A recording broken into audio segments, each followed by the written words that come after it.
It's 2025, a new year, and the perfect time to turn your business dreams into reality. Maybe you've been tossing around a great idea, but haven't acted yet. Well, Shopify is how you're going to make it happen. Shopify makes it simple to create your brand, open for business, and make your first sale. With thousands of customizable templates, you don't need coding or design skills. Just drag, drop, and go. Plus, Shopify's social media tools help you connect all your channels and create shoppable posts so you can sell everywhere your customers scroll. Managing your business is easy too. From shipping to taxes to payments, Shopify handles the details on a single dashboard, letting you focus on what really matters: growing your business. Established in 2025 has a nice ring to it. How to have fun, anytime, anywhere. Step 1. Go to ChumbaCasino.com. ChumbaCasino.com. Got it. Step 2. Collect your welcome bonus. Come to Papa welcome bonus. Step 3. Play hundreds of casino-style games for free. That's a lot of games. All for free? Step 4. Unleash your excitement. Woohoo! Chumba Casino has been delivering thrills for over a decade. So claim your free welcome bonus now and live the Chumba life. Visit ChumbaCasino.com. VGW Group. No purchase necessary. Void where prohibited by law. See terms and conditions. 18+.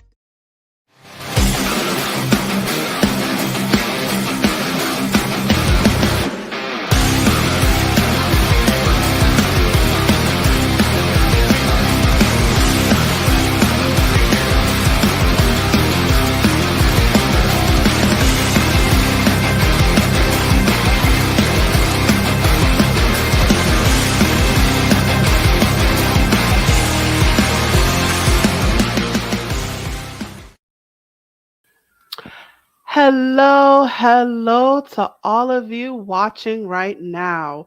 Welcome to a brand new episode of Hot Topics. If you are not familiar with this web series, I gotta catch you up to speed. So this is a web series where we like to talk that real talk. Like, we like to get down and dirty to the nitty gritty. We like to talk about the things that we don't really say out loud, or we kind of keep to the kitchen table with our close family and friends. We don't really put it out there. This is the web series where we do that. So we tend to focus on certain topics, right? We tend to focus on topics in education, topics pertaining to employment, physical health, mental health. If you check out our other episodes, we have episodes on financial literacy, and we talk about divorce. We talk about surviving eye cancer, surviving breast cancer. So we stay within a certain scope in terms of topics, but within that scope, we get down and dirty. And that's what this web series is all about. I'm not sure I said my name. My name is Gabrielle. There we go. So let's get right to it. So the name of this episode is, I'm going to get my banner here, Living with a Disability Part 7. So obviously there's parts 1 through 6, right? So you can see those previous episodes on our video library, wherever you are watching this right now, whatever platform you are seeing this episode right now, check out our other episodes, our other videos and clips, and you will see the other parts. So we like to repeat topics here because we believe that there is multiple ways to see the same thing. And we encourage all of our viewers to look at different points of view, right? Or multiple experiences. Don't just look at the one experience, but look at multiple experiences and multiple points of view for the same thing. So that's why we like to repeat topics here. So I have a guest with me who is going to sit on the hot seat. Her name is IngerShaye Colzie, and I can't wait to tell you about her. So let's get to it. Who is IngerShaye Colzie? Let me tell you who she is.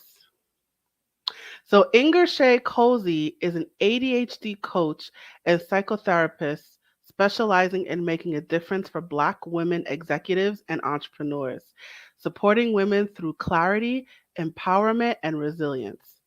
She has successfully run her practice, Alchemy Coaching and Counseling, as a therapist and licensed clinical social worker for 15 years, in spite of being undiagnosed until her 50s.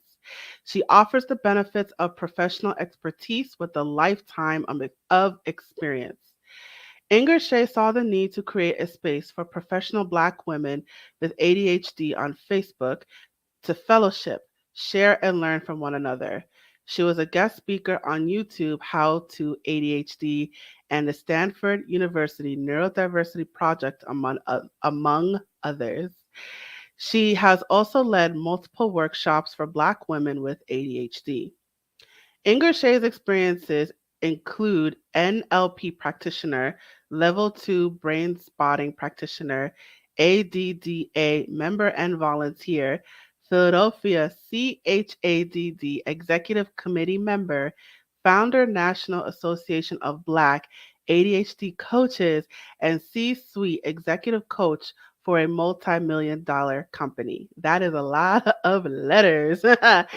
So contact her today for a free consultation at IngerShaye@IngerShaye.com, which I will provide her contact information at the end of this episode. All right, so without further ado, I'm going to bring her to the stage. Hey, it's Ryan Seacrest. Life comes at you fast, which is why it's important to find some time to relax. A little you time. Enter Chumba Casino. With no download required, you can jump on anytime, anywhere for the chance to redeem some serious prizes. So treat yourself with Chumba Casino and play over 100 online casino-style games, all for free. Go to ChumbaCasino.com to collect your free welcome bonus. Sponsored by Chumba Casino. No purchase necessary. VGW Group. Void where prohibited by law. 18 plus terms and conditions apply. Most weight loss plans are one size fits all, not taking into account each person's individual needs.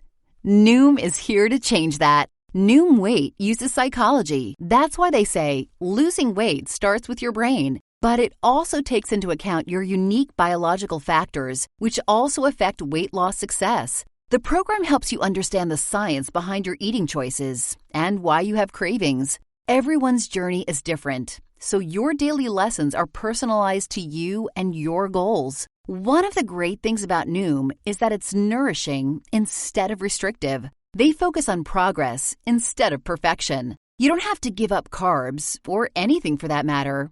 Have cravings? Food FOMO? Noom can help you lose weight while still enjoying your favorite foods. To date, Noom has helped more than 5.2 million people lose weight. Stay focused on what's important to you with Noom's psychology and biology-based approach. Sign up for your trial today at Noom.com. That's NOOM.com. Hi, IngerShaye, how are you doing today? I'm good. How are you? I am well. Thank you for joining me on the hot seat. Okay. And as a quick reminder to anyone watching this in real time, I encourage you to ask your questions and leave your comments, and definitely put them in the chat, and I will put them on the screen, and we'll do our best to answer your questions and comments. So definitely participate in this episode. This is an interactive episode. All right, IngerShaye, I'm bringing it back to you now. So I definitely want to hear about your experience living with ADHD, being a Black woman with ADHD. I definitely want you to share your experience, and I look forward to hearing what you have to say. I look forward to what all of us, I think, look forward to what you have to say. So I'm going to stop talking now, and I'm going to pass over the baton to you. Oh, great. Thanks so much. I'm excited to be here and talk about this, because it's really an important topic, ADHD, and especially the intersectionality of ADHD, being a woman and being a Black woman. So I'm just quickly going to tell you my story, if I can be quick. Succinct is not always my strong suit. That's kind of part of my ADHD. But I look back and I was the kid that, they said was so smart, but, you're not living up to your potential. When I was a little kid and I was going into school, my mother decided to have me take a test so I could skip and not go to kindergarten. And they didn't want me to take this test because we had moved. I lived right outside of Philadelphia, and we had moved from Philadelphia to the suburbs. And they were like, no one's ever passed this test, especially a child that looks like yours. So my mother said, just let her take it. And if she passes it, great. If she doesn't, she'll just start when everybody else does. So not only did I pass the test, I passed it and then I remembered all of the questions. So my school life began with somebody that was just that smart. But as we moved further up in school, where we started to change classes and you had to turn in your own papers and learning the ins and outs of friendships, things got a lot harder. I was able to graduate from high school and I was accepted to college. I went to Virginia State University, an HBCU. So shout out to VSU. And it was great because I was able to really be with Black people that could understand me because I grew up in a white high school. But once I got there and started to get acclimated, it became apparent that without any structure, I didn't know what I was doing. So I look back and it took me 8 years, and I mean 8 straight years to get out of college. No breaks. I went in summer, and it was just very difficult. But I think about the ways that I was able to manage my ADHD. So at that time, I didn't know I had ADHD. It was a thing that they didn't talk about, at least not around me, that was even something that existed. It was more that you just need to kind of figure the stuff out and pick yourself up by your bootstraps. So at about the 5th year mark, my father was like, what are you doing here? You need to come home. I was like, I don't want to come home. I want to be able to finish. And he was like, well, you have one more semester or you're going to come home. And that deadline helped kick me into gear. And I started to figure out what did I need to do to get through college. So I knew I couldn't type. So I would write a paper, and I'm old enough that it was a typewriter that we were using. But I would write my paper and then take it to my girlfriend and ask her to type it. And because I was always like just running up against the deadline, I might bring it to her a few hours before it was due. She would not be happy, but she would type it for me because they were judging me on the paper. They weren't judging me on the typing. I would find the smartest people in a class and have a study group. I create a study group because I know that I was the type of learner that I needed other people around to be able to pick up on the information. And then I went to class because that was something I had been missing. When I'm there and I can hear the information, I can retain it. So I didn't even know about being an auditory learner.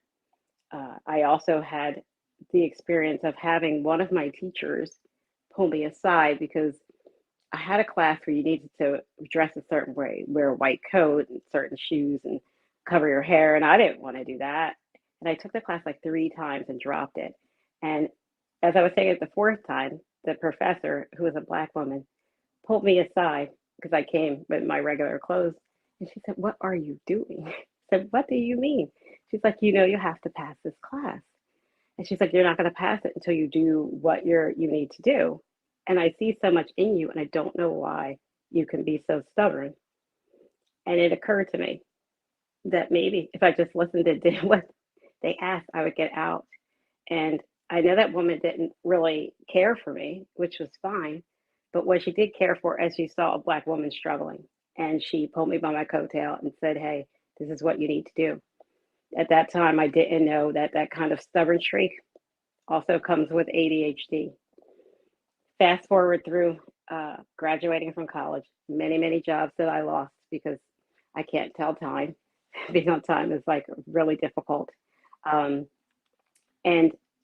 I decided to work in a salon because I was going to go to law school. But by then, my parents had spent enough money on college.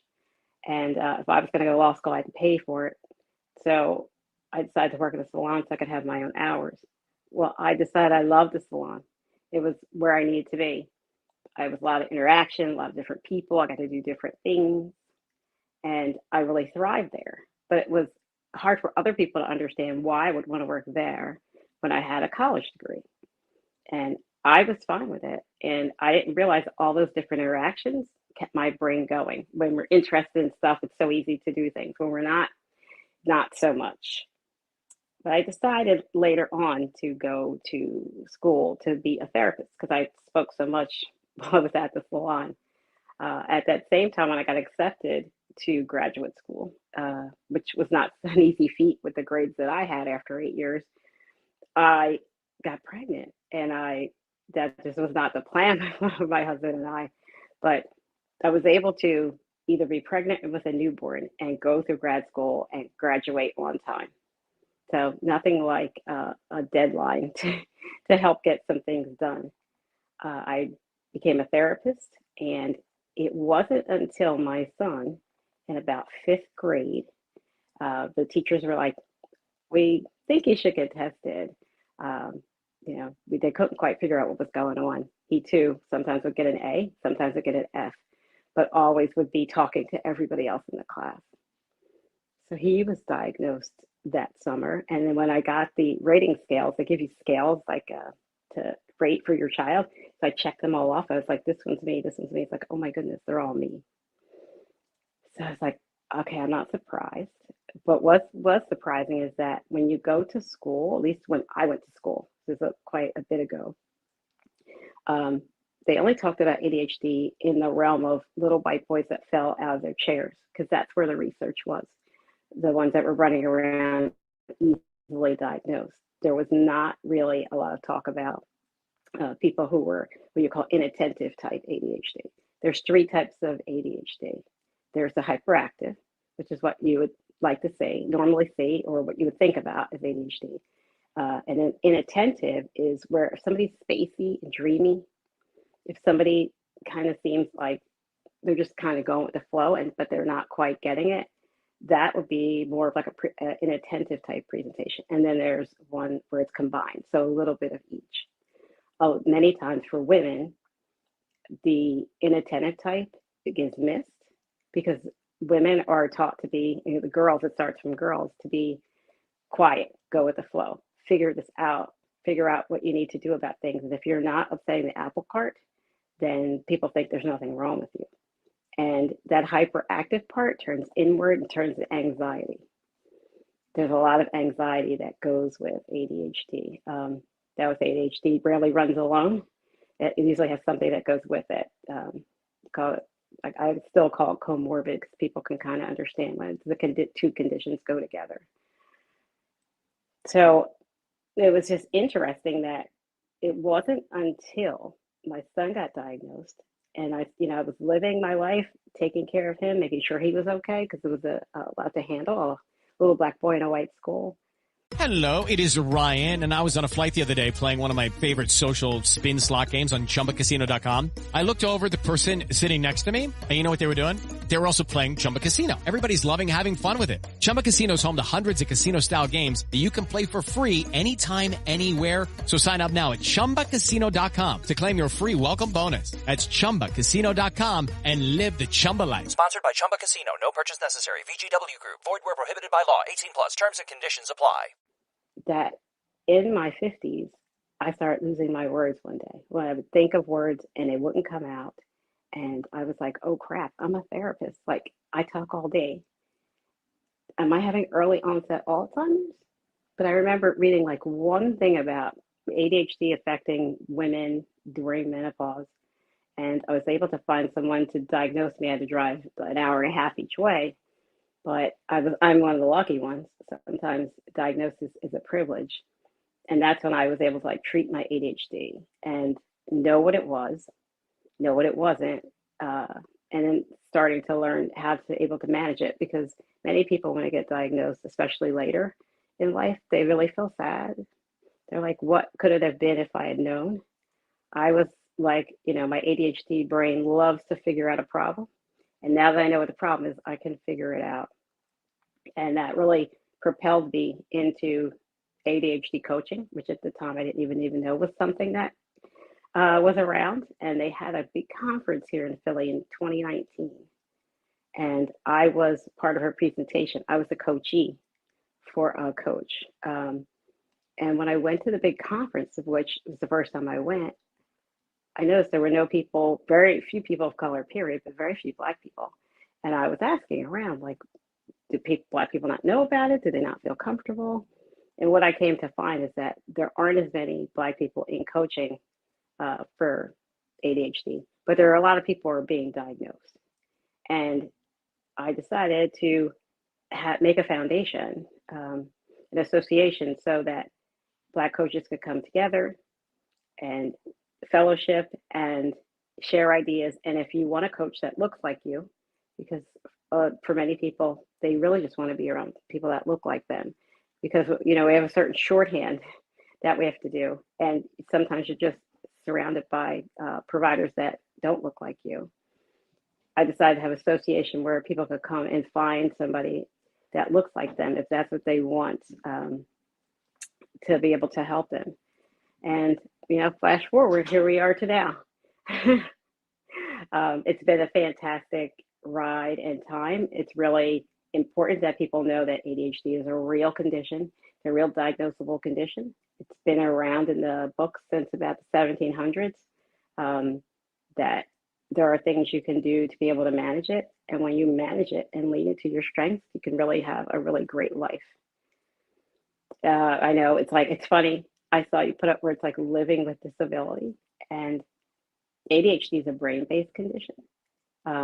It's that you don't quite get enough dopamine, and it's a short way to explain it. And that's why people take, stimulant medication, not just stimulants, but a certain stimulant medication to be able to increase your dopamine. And it's interesting because I know it's in the DSM, but I don't really consider it a disability. And I don't consider it a superpower. There's like a whole debate about that. I just consider it like part of who I am. Like my eyes are brown, and I have size 8 shoes because I have ADHD, and I just live my life that way and do the things that really work for me, and just kind of shore up the parts that are holding me back. And that's just really been helpful for me and helpful for the people that I help, all of my clients. So I hope that was succinct enough. Like I said, being succinct is not one of my superpowers. That is okay. Feel free to, to ramble on. So you mentioned a lot about race, and it seems like there were, or I guess I got the sense that maybe you were treated differently because you're a Black woman, or you felt that there wasn't enough resources in terms of ADHD. Could you clarify that a little bit? Sure, absolutely. So when I was younger, it wasn't even something that I knew about, and I feel like there's a lot of people didn't know about it back then. As I said, I'm in my 50s. Even I do have some colleagues that are white that were diagnosed early. What I feel about it is that just being a Black woman, there's a lot that comes with that, right? We're already marginalized.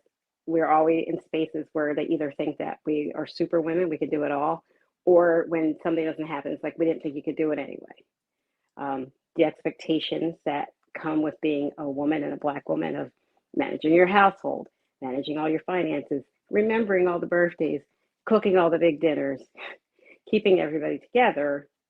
And ADHD is a condition, an executive functioning condition. So our executive functioning, which is kind of like the manager in your brain, it needs to work a lot harder to get those things done. So organization, prioritization, time management, sometimes they say motivation, things like that are the parts of your brain that ADHD isn't really working as well in your executive functioning. And those are the parts that people expect you to do. So an example is, if I'm a Black woman and I come late to work, it's that, Black people, you're on CP time. And that can be a problem, versus I've been working really hard to try to be there on time. I just maybe not understand that concept of time. It's not something that I've been able to kind of manage. So, you're walking in with those biases. And then if you're the woman and you're going into work and maybe everybody's bringing something for somebody's birthday, and you're like, oh my goodness, I forgot, because working memory too is part of executive functioning. Having to be able to manage that and all the emotions that go with it too. Um, the bias, the microaggressions, and then the emotions that can come with it from outside people or even your family. Because many families don't believe in any type of mental health or mental health care. And for many people, it's unfortunate, but their families will say, it's not real. It's a character flaw. You're lazy, you're crazy, you're stupid, you're the spacey one. And having to deal with the emotions that go with that. So that emotional management really does also affect your ADHD, because shame is a terrible thing and shame kills. So I guess I hope that explains it a little bit better. Of course, of course. So is a lot of things all at once, right? So um it's the black stereotype of appearing lazy and not caring when it's an executive functioning thing. It's a processing thing. And then it's a gender thing, um in terms of, like, women are, I think it as the positive stereotypes, and like, oh, women are supposed to be the smart ones and the organized ones, and they're supposed to do it all. Um and not all, women are like that. Um and then you brought up the another part, which is the family life and um how they view learning disabilities, and how they view, um I mean, mental health as well. So it's also things with Black people and mental health, and then also with learning disabilities. So it sounds like everything is against us Black ladies. Is that fair to say? Um,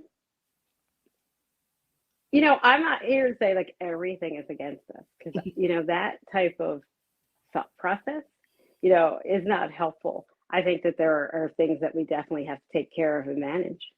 I think that, the awareness of, like, you're mentioning kind of that superwoman trope. Like, so it's been put out there that we can do all things, like, Black superwoman, uh, even a little bit of like more for other people, like Black excellence, where, excuse me, as you mentioned, like, it's not a matter of somebody's intelligence. Um, you're just as intelligent, if not sometimes more intelligent than other people. It's more of a function of when you're doing things differently than the way that other people do it. And those thoughts and perceptions are then put on you that what you're doing is wrong, or it doesn't go with the norm, that then they put it on you as a character assassination. So, we I'm sure about, like, you've been places where there's microaggressions. It's just, sometimes they mean it, sometimes they don't. If you step on my foot, even though you don't know, it still hurts. There's bias, which, when you walk in our shoes, having bias against us is something that, we just do. We're used to it. It's, I wake up every day as a Black woman. I wake up every day as a Black woman with ADHD. The thing is, you can see my Blackness. You can see I'm a woman. You can't see that I have ADHD until you see it. So it's more invisible.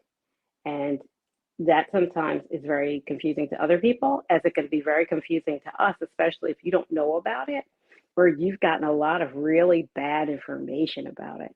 That happens a lot. So that's part of the reason why I like to come out and speak, so you can get some real clear information, questions answered, and to know that you can live well with ADHD. Can you give an example of such bad information that someone might receive? So yes, it's interesting, and I don't. It's a web series. So I don't want to put it on any other platforms that are out there, but a lot of social media there's no vetting process. So people that are out there, you don't know what they're saying, you don't know what's true and what's not true. TikTok, people are like, I got diagnosed there. Well, okay, but you didn't get actually diagnosed by like a clinician or something. And sometimes people will just think that like ADHD is like just little white boys falling out of their chairs, because that's where most of the research is. When you don't look at things like the inattentive type, and there's not much research on it, especially for women. There's very little research on women over 50 and how menopause affects your ADHD. Again, that's how I ended up actually going for an official diagnosis, because when I started losing my words, it was scary. I thought I had early onset Alzheimer's. And I was like, oh my goodness, what am I going to do? And it wasn't until I thought about, they say if you remember what a key is, then you don't have Alzheimer's. If you lose your keys, you don't have Alzheimer's. You don't remember the key is, then you do. That I was able to luckily get diagnosed. So it's just going out there and knowing the information that it's real, because many people don't think it's real because it's a little different for each person, that it's something that you can treat. You don't necessarily have to take medication. That's your choice. There are other things that you can do. I feel that medication is probably the I shouldn't say the best, but the first thing that they're offered. But exercise, sleep, some vitamins, minerals. They're coming up with a few things that could be helpful. ADHD coaching, as I do, so to be able to manage the way that your ADHD presents itself, and also the emotional management that goes with it. Because with ADHD, there are I call it the fields. Some people have what they call rejection sensitive dysphoria, which is not in the DSM. But emotional management goes with impulsivity, which is all a part of your executive functioning. And many times when, maybe somebody didn't text you back, or you thought you texted them and you didn't press send, or they didn't get back to you, you can feel like, oh my goodness, they don't like me. Like they must be a problem. Or sometimes there's a communication problem, and some people have trouble reading the room. Because of different ways of communicating with neurotypicals and people who are neurodiverse. Those things, can be perceived in ways that aren't helpful. So when you have good information and knowing that, hey, if I'm not necessarily looking at you in the eye, it's just because it's easier for me to concentrate when I don't do that. We're sitting here talking, I have a fidget in my hand. Because if I have this in my hand, it helps to keep me a little more grounded. It's no different. When I used to doodle in school or in church, and they would be like, stop doing that. Little did I know that doodling helped to keep me really interested in the subject, and it helped me to then have a way to remember it. Because that process of writing it out is now, we hear about that. It helps to put it into your brain versus even now like typing it out. But, when people have misinformation about these things, it looks like I don't care if I'm doing it. It looks like I don't care if I'm looking away. It looks like I don't care if my desk is messy. But out of sight, out of mind, we have poor working memory. Hey, it's Ryan Seacrest. Life comes at you fast, which is why it's important to find some time to relax. A little you time. Enter Chumba Casino. With no download required, you can jump on anytime, anywhere for the chance to redeem some serious prizes. So treat yourself with Chumba Casino and play over 100 online casino-style games, all for free. Go to ChumbaCasino.com to collect your free welcome bonus. Sponsored by Chumba Casino. No purchase necessary. VGW Group. Void where prohibited by law. 18 plus. Terms and conditions apply. So that doesn't mean I can't handle a project. It just means that I have some extra stuff on my desk so I remember what to do. It's like organized chaos. Is that what it sounds like?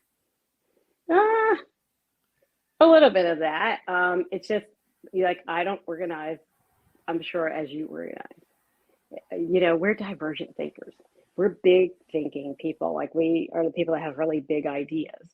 and then bringing them to fruition sometimes is hard, because filling in those little gaps of, maybe meeting the deadlines on time, or getting to like open all your emails on time, getting together and getting a team organized uh, in a way that works for you. So, a lot of what I do is allowing people to have their process and be okay with their process, and not try to do the process that what they call normal people do, because it's not how your brain works.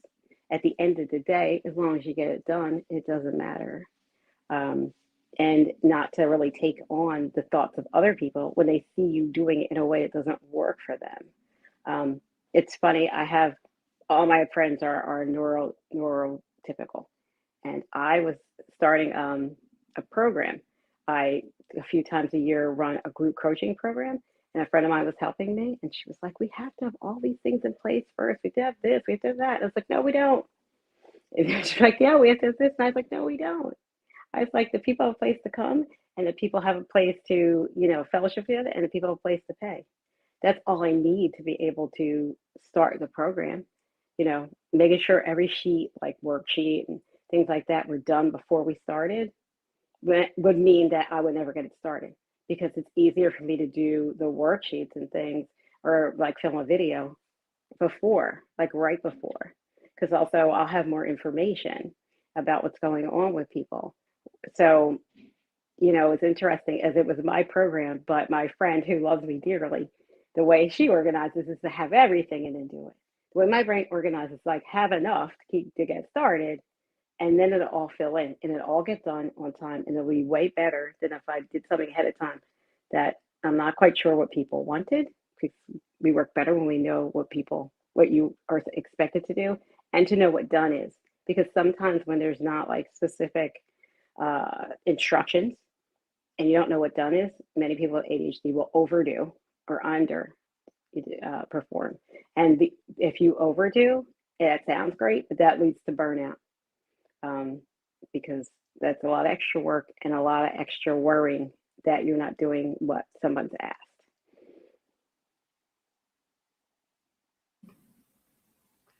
Right. So it's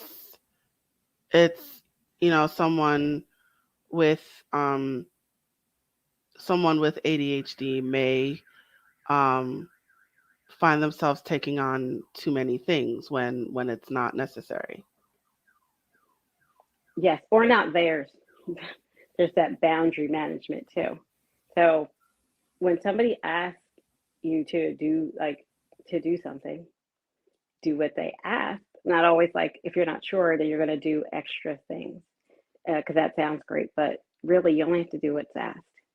Um, and having boundaries of not taking on other people's projects, or things that you don't want, or things that you don't need to do, or things that don't align with your values, like that can happen pretty easily. Where the next thing you know, like, everybody, could you do this? Could you do that? Could you do this? Could you do that? And you just go, yes, yes, yes, I can. And never really checking with yourself, or checking in with your calendar, or thinking about how long it's going to take to do these extra projects that aren't yours, and really sometimes not knowing what they are. And when you look up something that doesn't even align with your values, it's like, this is something I would never do. And not having the language to tell people no, right? Not to say, well, sorry, no, not this time, I can't, or this, your project is like so important, but I just really can't fit it on my plate, maybe next time. It's something where sometimes we'll just take on a lot of stuff because we're not considering it. It's kind of an impulse to say yes, or not being able to figure out managing the time properly, and you say yes. And we can be pretty empathetic, so saying yes. And then, like I said, then we can't get those projects done, let alone the projects we're supposed to do. And then there's a problem.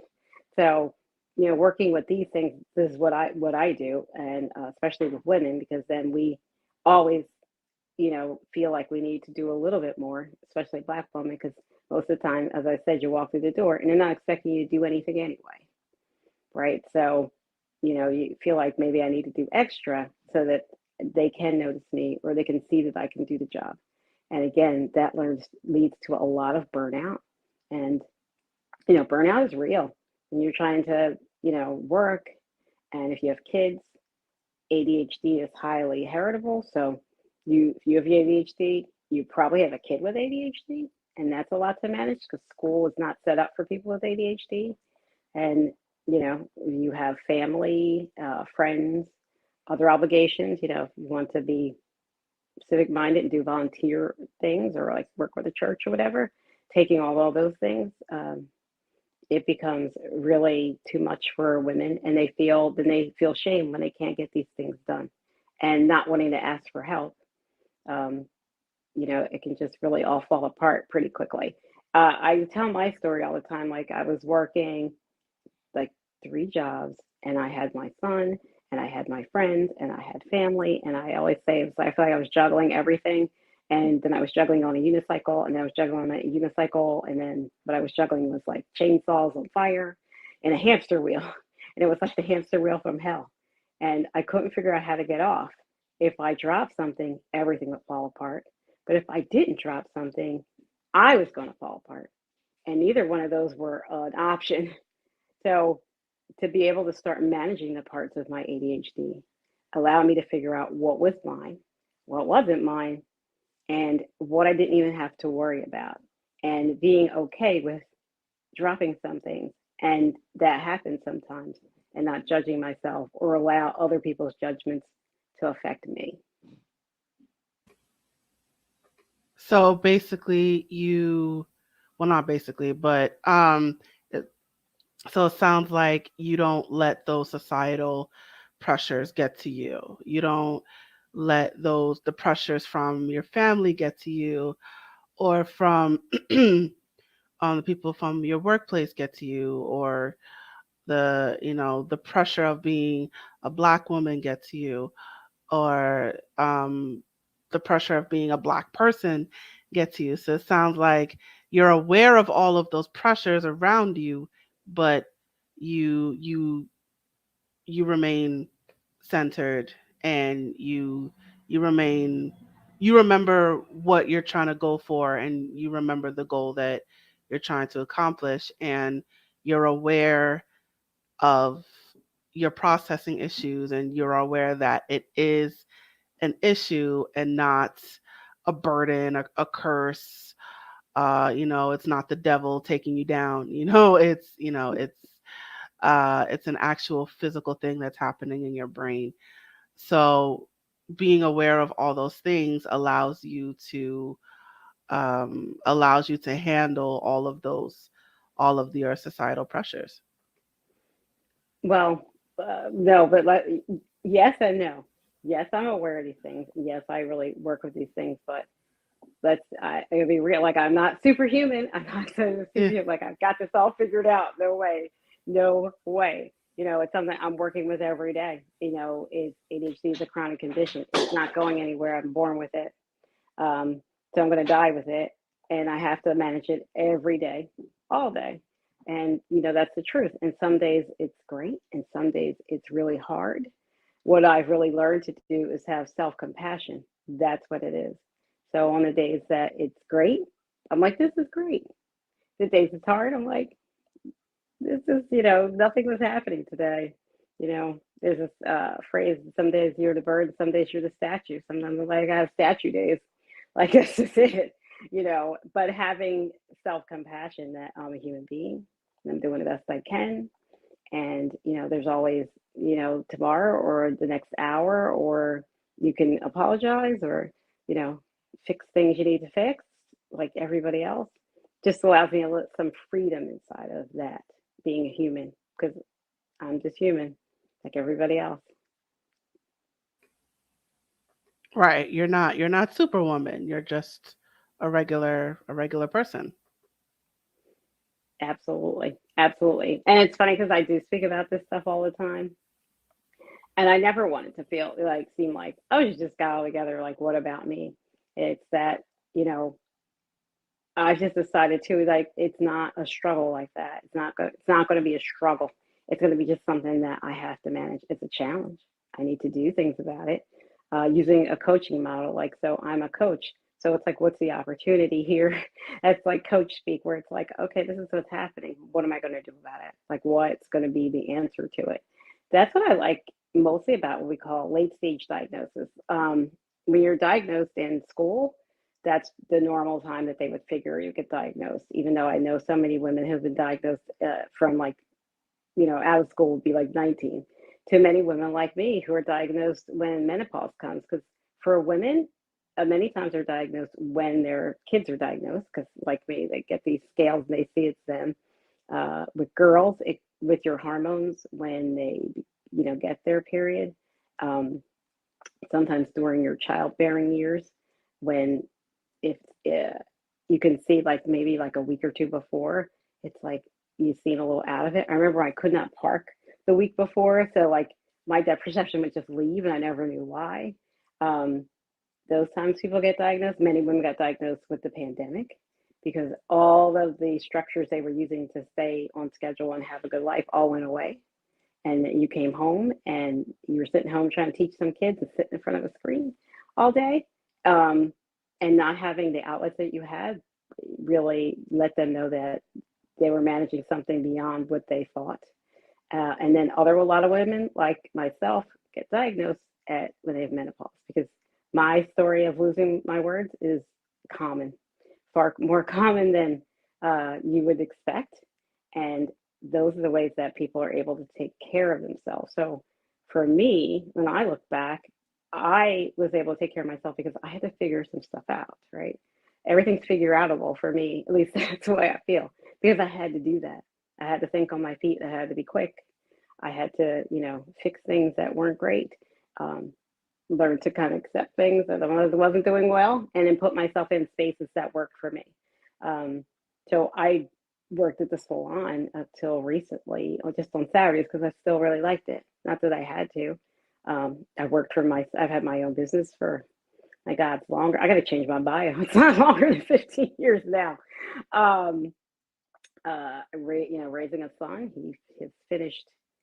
He's gotten all his credits for high school before graduation, and that's a feat in itself. Like, I love him, and getting through that finish line. So there's a lot that we all do and we can do, and not feeling that you can't do it, because there's like a lot of slip ups that went up on the way, but I don't take them as the norm. And also, I don't take it as that I'm the one that's always wrong. Like, I think this is the important thing to say. I'm glad you brought it up. Many times people with ADHD feel like they're the one who's wrong, because the people are neurotypical are like, well, why are you doing it that way? Or what you're doing is wrong. You shouldn't do that way. Or that doesn't make sense. That's a big one. Came on my house. It doesn't make sense. Like, what are you doing? Where it's like, no, maybe what I'm doing makes perfect sense for me. It makes sense for you. So when you realize you're not the problem, that, you're allowed to do it your way, and, the other people, they do things correct and incorrect also. Having that mindset has really got me through a lot, because, it's not like it's just me. It's not like a one down perspective, like I have to be the bad guy or the person that's wrong. It's that we're all human. We all do stuff great, and we all do stuff that's bad. And coming to the middle where let's like figure some things out. And that's really the big reason why I speak, because so many people with ADHD, especially women, the shame is palpable. And the shame, I mean, it does. There, as we talk about mental health in the Black community, that's my biggest goal. I mean, the rate of suicide is, off the chain. And, I live in Philadelphia, so there's a lot of crime, homicides, and it breaks my heart. And when we can address it and people can have awareness, and it's okay to say you're struggling, B, things to do about it, and take care of it. And no, it's not just you, because all of the women that come to me, and I mean all of them. Hello, it is Ryan, and we could all use an extra bright spot in our day, couldn't we? Just to make up for things like sitting in traffic, doing the dishes, counting your steps, all the mundane stuff. That is why I'm such a big fan of Chumba Casino. Chumba Casino has all your favorite social casino-style games that you can play for free anytime, anywhere with daily bonuses. So sign up now at ChumbaCasino.com. That's ChumbaCasino.com. Sponsored by Chumba Casino. No purchase necessary. VGW Group. Void where prohibited by law. 18 plus. Terms and conditions apply. The reason why they come to me is they go, "Oh my God, I saw you, and I thought it was just me. I thought I was the only one that had that." And it's like, no, there's lots of us. So I invite them to my Facebook group with over 1,000 women that have the same thing. And it's really comforting and healing when you see that it's not just you, that this is something that happens more frequently than you would know. And there are ways to be able, like I said, to manage it and manage your emotions and feel like you're a part of a community. You're not ostracized. You're not left out. There's nothing wrong with you. You just have some things to manage. Absolutely. Thank you for sharing. All right, so we are winding down now. So do you have any final advice that you'd like to share with our viewers, or any final words of wisdom that you'd like to share? Well, first, I'd like to thank you so much for having me on. This has been fun. I just really like to share that, again, ADHD is real. It is a real condition. It's not made up. It's not something you're just like using as an excuse. It's a real condition. You can get diagnosed, and I suggest you try to get a diagnosis. Sometimes it's easier said than done for people, but keep trying. If you go to a clinician and they're like, "No, you have anxiety or just depression," you feel like that's wrong, keep going and find someone that can help you. And you can live well with ADHD. You can do all sorts of things, whatever it is that you like. So many people run businesses and have families and do great things and have their ADHD and not have it be the be all end all. Breaking that stigma of shame is really my biggest goal, so that people can really live the life that they really want. Absolutely. And I think I just want to add this quick point that I also think as Black people, we need to not be afraid of, going to doctors, going to a psychiatrist, going to a psychologist. I think that we as Black people need to normalize normalize health and normalize mental health, and and normalize, seeking a professional when you need help, and to not don't be afraid to ask for help, and don't look at it as a thing of shame, but something that should be a thing of pride, because you're aware that you're in a weak state and you're looking to change that. So I think, and even for Black women, but also just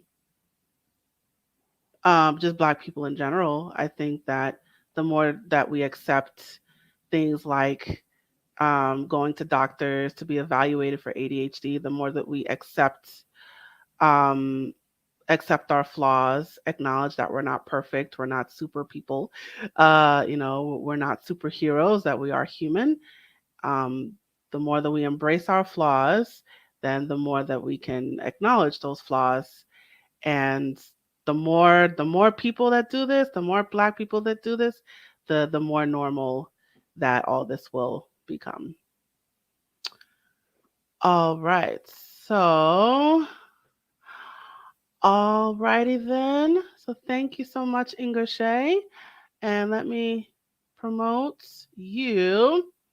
So to the viewers, all of her contact information is scrolling below on the screen. You can find her on Instagram and Twitter. You can also, that Facebook group that we mentioned, it is right there. It's called Black Women with ADHD Executives and Entrepreneurs. So type that in the Facebook search bar and it will pop up for you. You can also learn about her coaching services on the website, which is also scrolling below on the screen, www.IngerShaye.com. It is her name, her name is everywhere. So there's no way that you can forget that. Um, so so just briefly about your business. So you do private consultations or private coaching, right? Yes, I do private one-on-one coaching, and I am starting a group. I'm just trying to figure out the date, but next month I'm going to start a coaching group for Black women. Um, so if you go to my website, and it'll be on my website or on my socials. It's going to be next month, and a 12-week program where we go over ADHD and how to manage it and work, especially in business as a professional, as like I work with C-suite executives, um, or an entrepreneur, as I am an entrepreneur. And I know many of them with ADHD. Awesome. You heard it there. She provides one-on-one coaching. So if you have been diagnosed with ADHD, or maybe you suspect that you have it after listening to this episode, and maybe you're thinking, hey, I have some of those things, definitely reach out to IngerShaye as well. And of course, as a general note, we do encourage you to, if you suspect that you have these symptoms after listening to our episode today, we encourage you to get yourself evaluated. There's nothing wrong with that. You can go see your doctor or go see I think, a neuropsychologist. So we definitely encourage you to get yourself evaluated and get yourself diagnosed, as IngerShaye said. But she is available for coaching, so definitely reach out to her. All of her contact information is scrolling at the bottom of the screen, and I hope that you guys take advantage of this, and especially the Black women. Definitely, reach out to her. I encourage you to take advantage of those services. All right, IngerShaye, thank you so much for joining me today. This was an amazing interview. Thank you so much. Again, it was like so much fun, and I appreciate you having me on talking about this really important topic. Of course. All right, I'm going to place you backstage right now. And it is just you and me, guys. I'm just going to pull up my banner. All right. Yes. Just give me 1 second. All right. We have reached the conclusion of our episode. Thank you so much for joining us today. So wherever you are watching this episode right now, whatever platform that you are watching this episode, check out our video library in that platform for more videos and clips. And don't forget to follow us. So whatever that button is, if it's like, follow, subscribe, tweet, whatever that button is, I encourage you to press that button and stay in touch with us. And while you're at it, let us know what you thought about this episode by leaving a comment in the comment section below or in the comment thread. I definitely want to hear your feedback about this episode. And as a reminder, this web series is a production of A Step Ahead Tutoring Services. If you would like to learn more about our company, our services, our workshops, the things that we have to offer, if you are looking for tutoring for your child or even for yourself, because we do take adult students, college students. If you are looking for that one-on-one tutoring, please reach out to us. Our contact information is scrolling below. We are on our social media, as you see, and our website as well, which I will just say, it is www.stepaheadtutoringservices.com. And I want to make sure I get this. I encourage you to join our email list and or our texting list. Those links are also scrolling below. So if you join those lists, you will hear about our special offers, our promotions, our events. You will definitely get that VIP treatment. So you will know about things before everyone else does. So I encourage you to subscribe to our email list, our texting list, or both. The links to subscribe are are scrolling below on the screen, and the links all of this will be provided in the description as well, particularly on YouTube. Okay, and I'm just going to share this final message before we officially close. Hey there, have you heard of us? We're a small team of tutors here at A Step Ahead Tutoring Services. We believe that education and information should be accessible to everyone, regardless of income, race, or creed. We're dedicated to making this happen, but we need your help. Please consider making a donation to our company. No amount is too small. Your donation will allow us tutors to remain employed, offer free and low-cost services, put on productions like this web series, and reach out to families nationwide. With your help, we can tackle the academic challenges of our students and the emotional, mental, and behavioral changes that result from these challenges. As a bonus, we can improve our communities in the process. Support us today. Note: we're a for-profit company. We're not a charity. Your donation may not be tax deductible. Please consult a tax professional.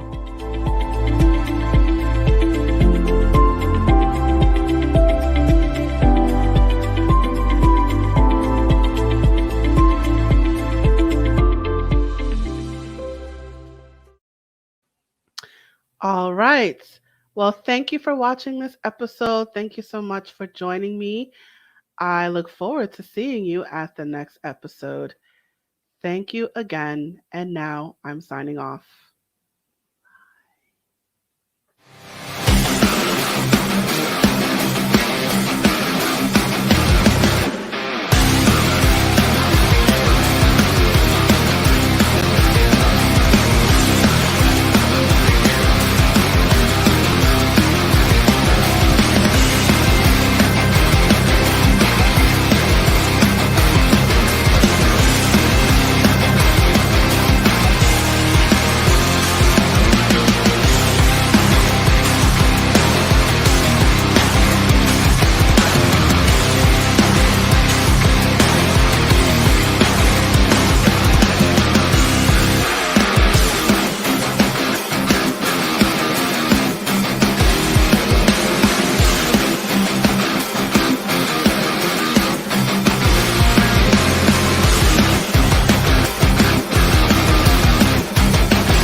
How to have fun, anytime, anywhere. Step 1. Go to ChumbaCasino.com. ChumbaCasino.com. Got it. Step 2. Collect your welcome bonus. Come to Papa welcome bonus. Step 3. Play hundreds of casino-style games for free. That's a lot of games. All for free? Step 4. Unleash your excitement. Woohoo!